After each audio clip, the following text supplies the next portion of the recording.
Aleluia, aleluia. O Senhor esteja convosco. Ele está no meio de nós. Proclamação do Evangelho de Jesus Cristo, segundo João. Glória a vós, Senhor. Celebrava-se em Jerusalém a festa da dedicação do templo. Era inverno. Jesus passeava pelo templo no pórtico de Salomão. Os judeus rodeavam-no e disseram: Até quando nos deixarás em dúvida? Se tu és o Messias, dize-nos abertamente. Jesus respondeu: Já vô-lo disse, mas vós não acreditais. As obras que eu faço em nome do meu Pai dão testemunho de mim. Vós, porém, não acreditais, porque não sois das minhas ovelhas. As minhas ovelhas escutam a minha voz, eu as conheço e elas me seguem. Eu dou-lhes a vida eterna e elas jamais se perderão. E ninguém vai arrancá-las de minha mão. Meu Pai que me deu essas ovelhas é maior que todos, e ninguém pode arrebatá-las da mão do Pai. Eu e o Pai somos um. Palavra da salvação. Glória a vós, Senhor.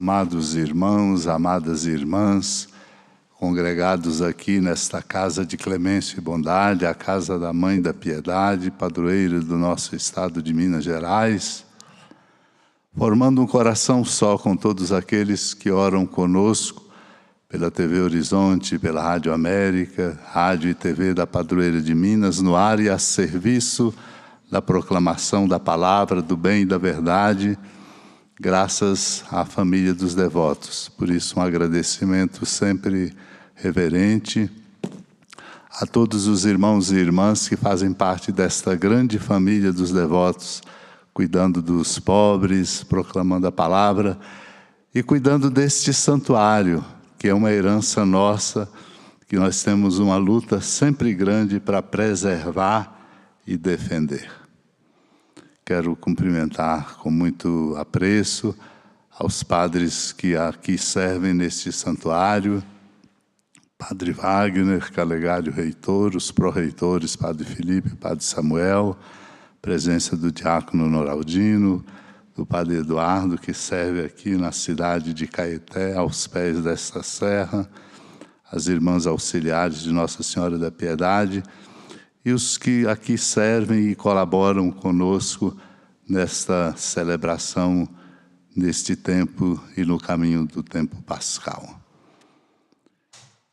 Esta semana é uma semana que reflete, pela palavra de Deus que se proclama, sobretudo do capítulo 10 do Evangelho de São João, a Semana do Bom Pastor. Festa que celebramos no domingo, o 4º do tempo da Páscoa.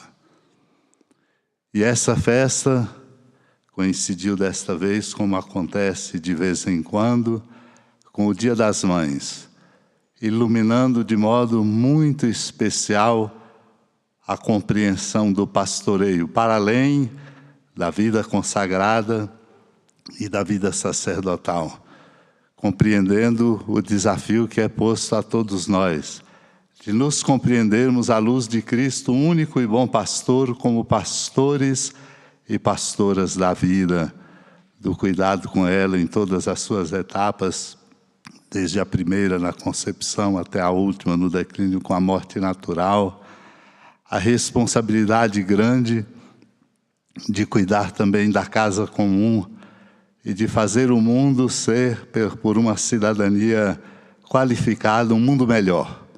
Uma sociedade mais justa, mais fraterna e solidária. O pastoreio de Cristo, portanto, nos ilumina. Ilumina-nos exatamente para nos chamar a compreender que a nossa labuta não é por interesse nosso, ou apenas dos nossos e das nossas coisas, mas é exatamente uma participação honrosa no pastoreio de Cristo, com Ele contribuindo pela palavra, pelo testemunho, pelo serviço, pela mão de obra e por tudo aquilo que cada um de nós, com as aptidões que recebe, tem que fazer. E não pode escolher não fazer, porque a honra de participarmos do pastoreio de Cristo deve, portanto, nos inspirar e nos impulsionar. Especialmente quando nós lançamos o nosso olhar sobre o nosso mundo precisado de urgências grandes de vida, de transformações e de novas respostas. Portanto, estamos nessa semana vivendo, assim gosto de considerar, à luz da festa de Cristo, Bom Pastor, no Dia Mundial de Oração por todas as vocações. Esta festa, gosto de pensar, é a Semana do Bom Pastor. Nessa Semana do Bom Pastor, temos a alegria bonita também de celebrar a festa deste título tão importante de Nossa Senhora do Rosário de Fátima. E neste dia 13, estaremos congregados no Santuário de Aparecida, a Mãe Padroeira e Rainha do Brasil, para celebrarmos 15 anos do acontecimento da 5ª Conferência Geral do Episcopado Latino-Americano e Caribenho, que aconteceu na Casa da Padroeira. Aparecida, 15 anos depois, nos interpelando. E aqui algumas pequenas lembranças importantes. Quando hoje nós falamos com o Papa Francisco de Igreja em Saída, ele estava presente naquela conferência. Eu tive também a oportunidade de participar dela, a partir do dia 13 de maio de 2007. Ali se falou de missão permanente. Igreja em Saída é igreja em missão permanente, com uma exigência: a partir de Cristo. Essa expressão, a partir de Cristo, aparece dezenas de vezes no documento de Aparecida, para exatamente dizer de uma centralidade que não se negocia e que é uma fonte na qual, bebendo, nos alimentamos de uma sabedoria divina, uma fonte na qual, nos encharcando, teremos força para continuar o caminho. A partir de Cristo, na condição bonita de sermos discípulos missionários e discípulas missionárias de Cristo. Naquele momento, um resgate de um horizonte importante e que continua atualíssimo e que tem que ser a nossa grande tarefa, a de sermos pastores e pastoras, sendo discípulos e discípulas missionários de Cristo Jesus. E aqui, irmãos e irmãs, quero dizer da alegria de vir hoje em peregrinação a este santuário, especialmente para dar graças a Deus por ter sido inserido na missão de Cristo como bispo, exatamente há 24 anos atrás. Dou graças a Deus pelo caminho, pela aprendizagem, pela oferta, pelas oportunidades, pelas pessoas conhecidas, pelo serviço prestado e, sobretudo, por cultivar o que é importante no pastoreio de cada um de nós, uma paixão imorredora por Ele, Cristo, Senhor da vida, a partir de quem temos que partir sempre. Venho dar graças a Deus, pedindo suas preces, suplicando a sua oração e comunhão, para que continue com alegria missionária de fazer o caminho fecundo para que a igreja realize, assim como pelas mãos e pelo testemunho de cada um de nós, por minhas mãos e por meu testemunho, a sua missão de anunciar o Evangelho da vida. Compreendemos, portanto, que estamos no caminho de uma igreja que é missionária. Não missionária por seus afazeres, não missionária por algumas labutas, mas missionária na sua essência.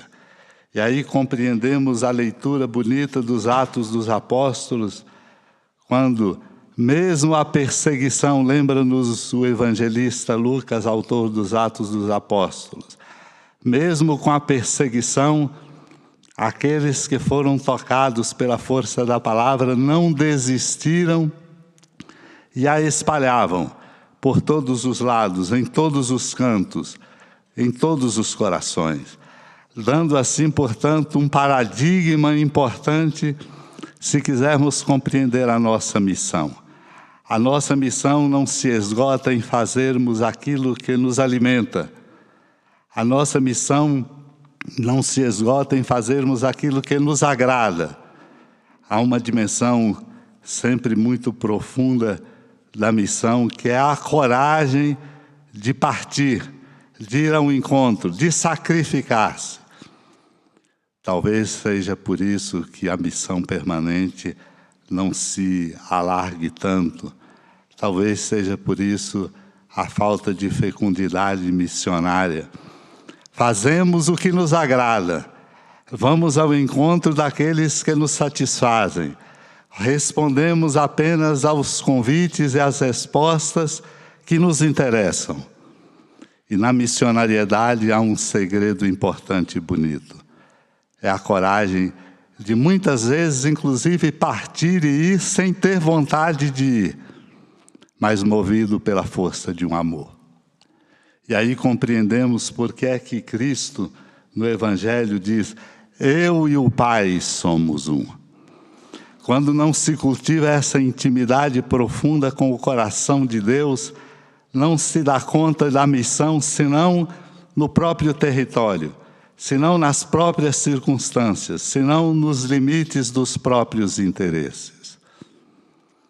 A igreja precisa de nosso pastoreio missionário mais incansáveis, mais corajosos. É verdade que temos direito do repouso como dom precioso, mas não podemos nos acomodar. O repouso como dom precioso é para nos devolver energia e coragem, mas se lançarmos o olhar sobre o nosso mundo, nós vamos compreender que não podemos parar, que precisamos fazer mais, trabalhar muito mais, ter coragem e, sobretudo, uma espiritualidade que nos dê a condição de dar um testemunho maior e mais fecundo. Isso não acontece. Cristo fala do seu pastoreio ancorado na intimidade profunda que ele cultiva de filho com o Pai. Eu e o Pai somos um. É daí que nasce o sentido, a sua coragem de não deixar que as ovelhas se percam, de dar a sua vida por suas ovelhas. Um dar a vida que significa um sacrifício maior, não apenas quando a gente faz aquilo que a gente gosta e tem sucesso. E muitas vezes a missão também inclui muitos fracassos, sobretudo pelas incompreensões, sobretudo pelas lógicas perversas que muitas vezes presidem o nosso mundo. Mas um Barnabé não desiste. Um Saulo se converte e se torna grande missionário. A geografia da missão mostra a grandeza e o tamanho da força ardorosa e missionária no coração destes homens e mulheres das primeiras horas do cristianismo, que hoje continua como um bem precioso para nós e como uma resposta sempre adequada para além de interesses meramente político-partidários, de interesses ideológicos, continua como a grande resposta para que possamos viver uma vida digna e promovê-la como o dom que Deus nos dá para viver. Os missionários e missionárias deste tempo não darão conta da sua tarefa, exceto no seu limite territorial, nas suas pequenas labutas e nas suas coisas, talvez até criando um deleite por aquilo que se faz, mas não dará conta de fazer muito mais. A multiplicação de situações sofridas, de situações dolorosas, de pessoas afastadas e de outros, exige de nós um exercício constante, a partir de coisas pequenas, médias e grandes, de a gente se deslocar missionariamente. Por isso, quando Barnabé procura Saulo, é para nós uma indicação de que nós temos que viver a missionariedade à procura dos outros. E não esperando que os outros venham, mas fazendo essa experiência bonita de ir ao encontro. Porque há muita gente precisada de uma palavra, há muita gente precisada de um abraço, de uma visita, de uma presença. Este é o caminho missionário de nossa igreja. Lembrado sempre que isso só é possível de se fazer se cultivarmos uma profunda intimidade. Uma intimidade de filhos no filho com o Pai. Do contrário, na hora da perseguição, venderemos aquilo pelo preço que nos convier pela comodidade. Na hora de nos deslocarmos ao encontro. Sem essa intimidade profunda, Paulo não teria percorrido, nas suas 3 viagens missionárias, territórios tão extensos, enfrentado com galhardia a força da perseguição que se abatia contra ele. E assim cada missionário e missionária. Quero, pois, na alegria desta missão, continuar e pedir a Deus a graça de continuar incansavelmente.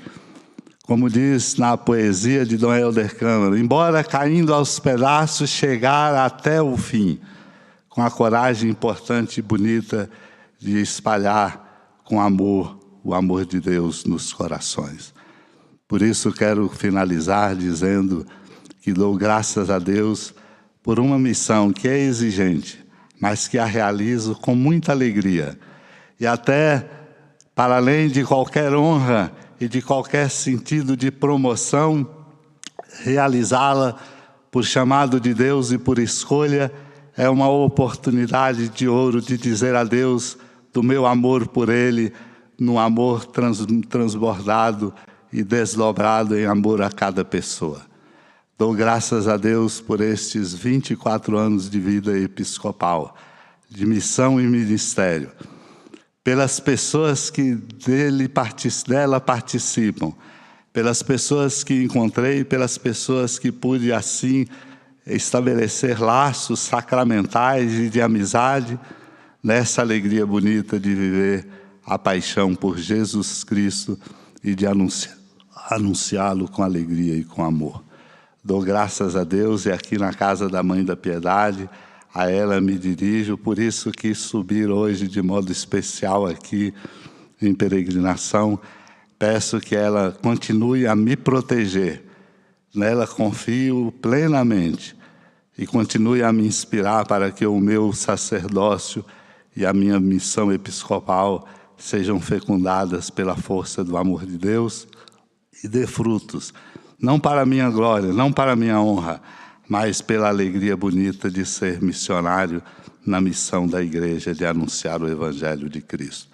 A todos os que oram comigo, oram por mim, trabalham comigo e estabelecem laços de amizade e de coração aberto a todos aqueles que também estão distanciados ou que preconceituosamente se colocam na contramão, a alegria da oferta sincera e permanente do meu amor, na alegria bonita da missão que me foi confiada. Amém. No coração